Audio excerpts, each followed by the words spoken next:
Welcome to the municipality of Lingig. Lingig ay ano nito, hindi na siguro Davao Oriental,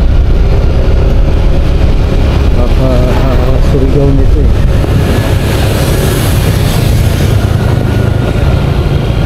Tama ba Lingig ba ito? Baka hindi pa.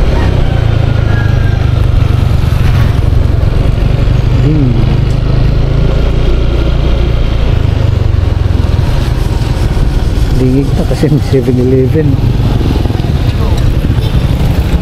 So ituturo ko kayo sa lugar na ito muna. Dito tayo. Pupunta tayo ng may nakita ko ano po.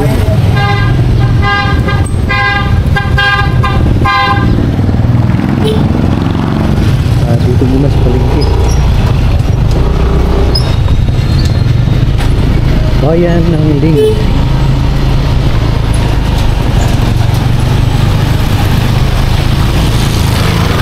Bakit kaya Lingig ang tawag nito? Apelido. Sarap ng isda. Sarap ng isda na yun. Sarap ng mga isda. Meron pang il.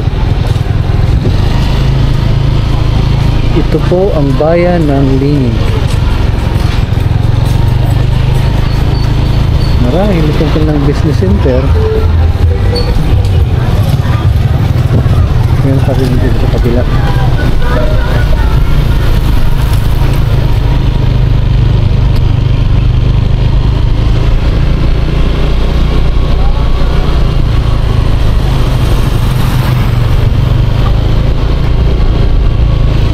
Medyo established dito compared dun sa kabila.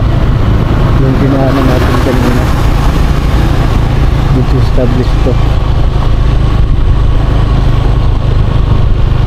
meaning maraming establishment.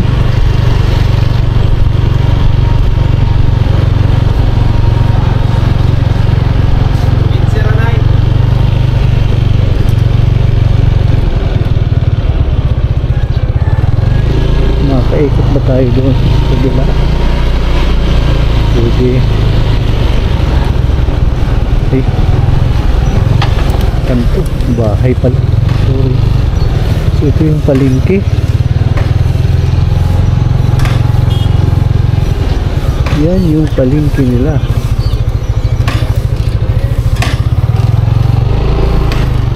Okay. Porok trees.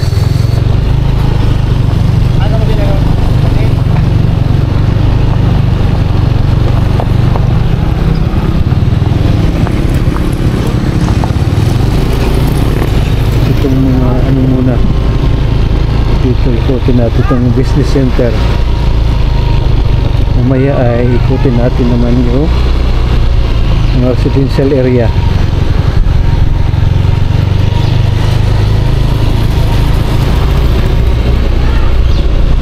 So para sa mga taga rito na matagal nang hindi nakauwi dito, update ko lang yung kalsada po dito ay siguro kung umalis kayo ay ganun pa rin. Ano siya, medyo hindi magandang pagkasimento, simentado pero hindi magandang pagkasimento.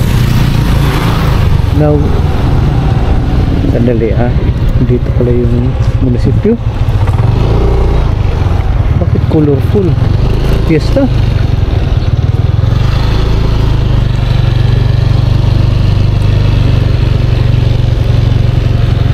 Ito ang bayan ng Lingig.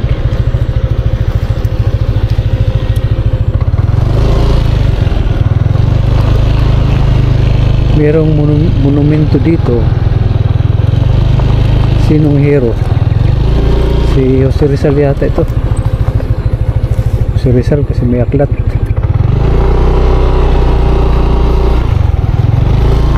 Balik tayo doon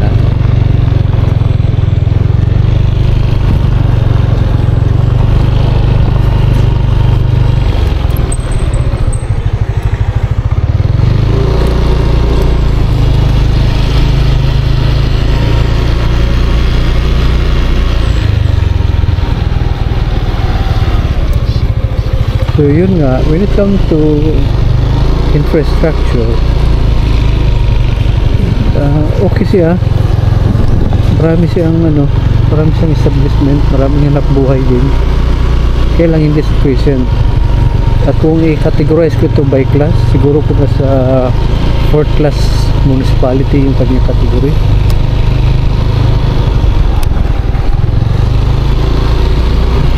Kung napansin nyo sa ngayon, wala pang tao, sapagkat yung oras po natin ay 6:40 pa lang ng umaga. 6:40, sabihin mga tao dito ngayon ay kagigising pa lang, nag-aayos pa lang.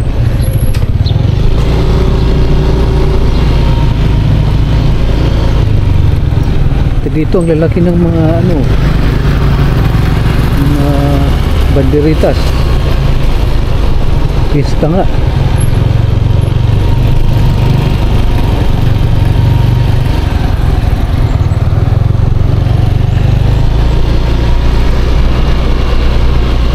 Sa land area, malawak siya pala.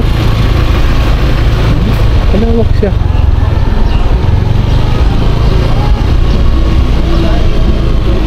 Municipality ng Lingig.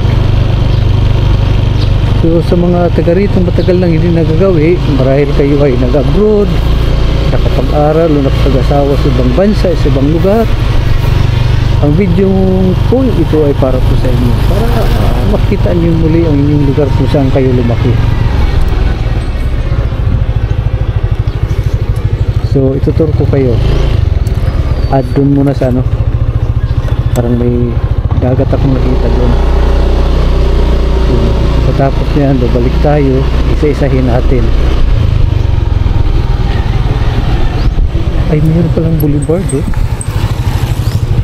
hindi ko ito napansin kanina. So yun, balikan natin. Babalik tayo. Dali ha, may tayo tatawid. Highway na pala yun. Dito.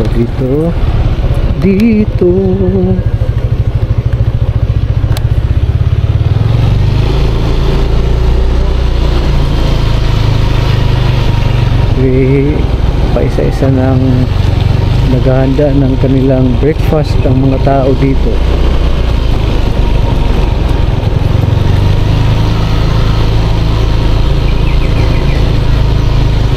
Malinis siya, malawak yung land area.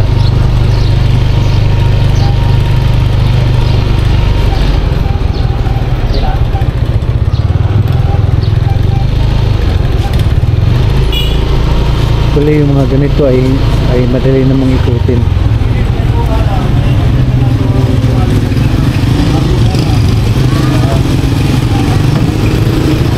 Yung pagbibinta ng mga isda ay nilalako.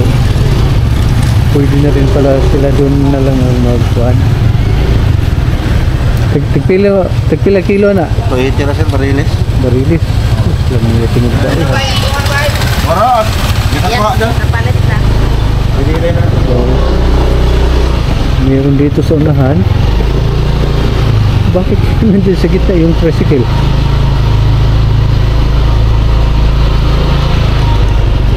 Ito ay Beach Park.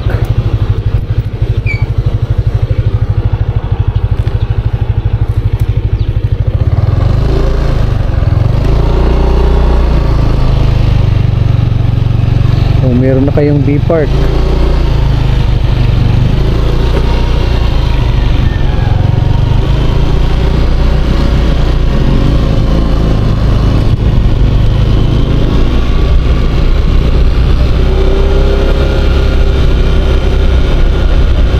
Sarap siguro dito magtambay pag gabi.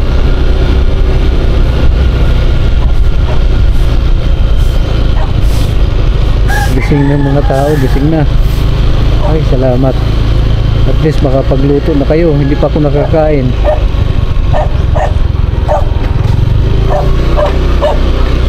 Anong purok ito?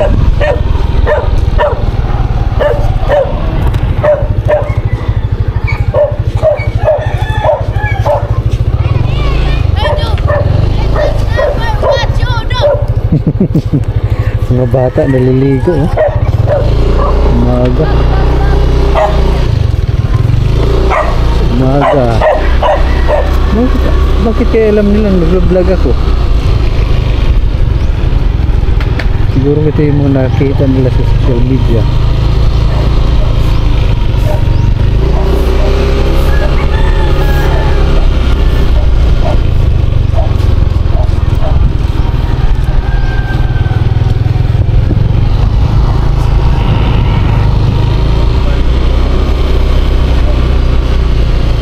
Ganda pala ng ano ninyo dito, B-Park. Ang ganda. Dito.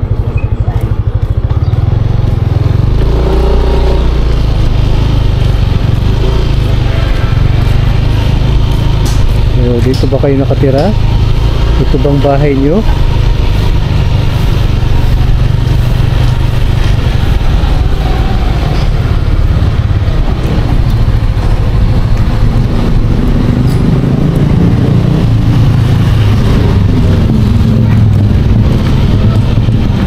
Tataka na yan sila kung bakit ako ikot ng ikot.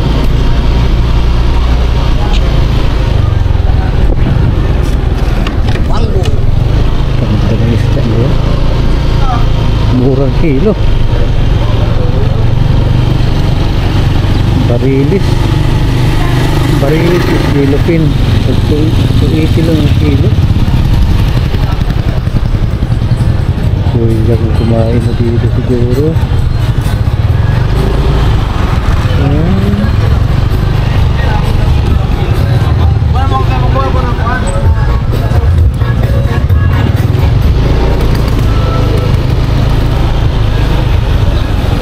Dito naman ang kanilang Kasta-kasta ang nasa bigla. fire station.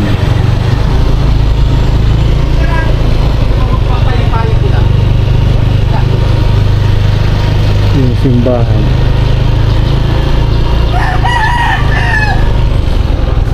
Lingig Central Elementary School. Ito yung simbahan. Holy Child Parish. Bakit walang krus? May krus siguro pero tanggal, eh. Verano Street. At dito naman ang school.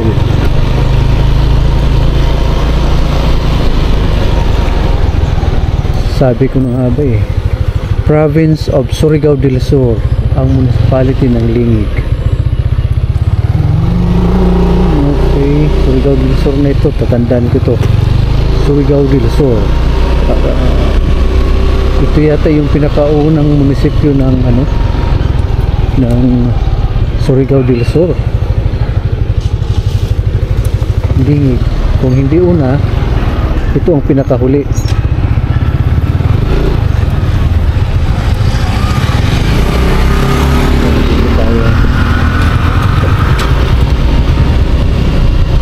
Maganda talagang pagka-tour ko sa inyo ngayon dahil hindi pa mainit,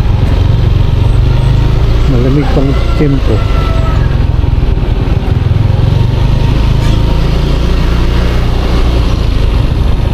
Gandang bahay.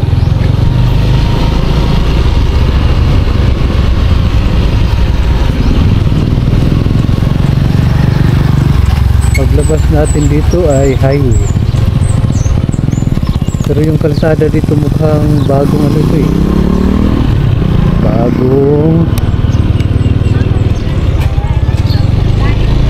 Bagong gawa. Bakit ang dumi dito? Bawal pasukan siguro, naka-close to. Hindi siguro pwedeng pasukan. Balik tayo, balik.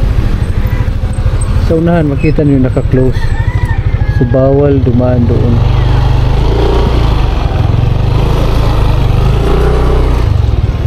Pwede? Sige, pwede daw. May nakaharang pero pwede daw madaanan.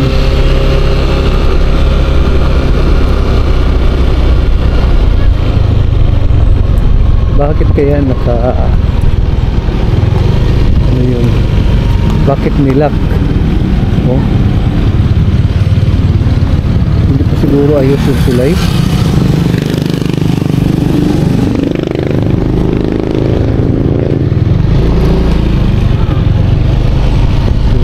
So,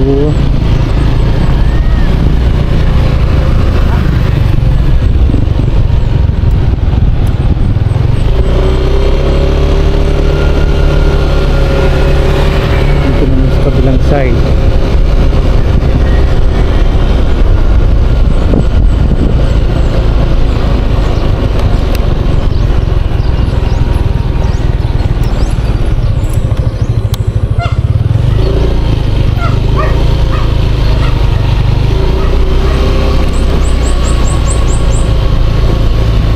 Okay, dinaanan ko na ito.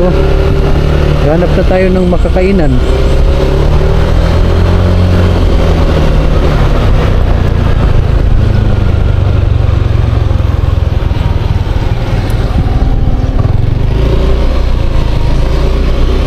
Stop recording.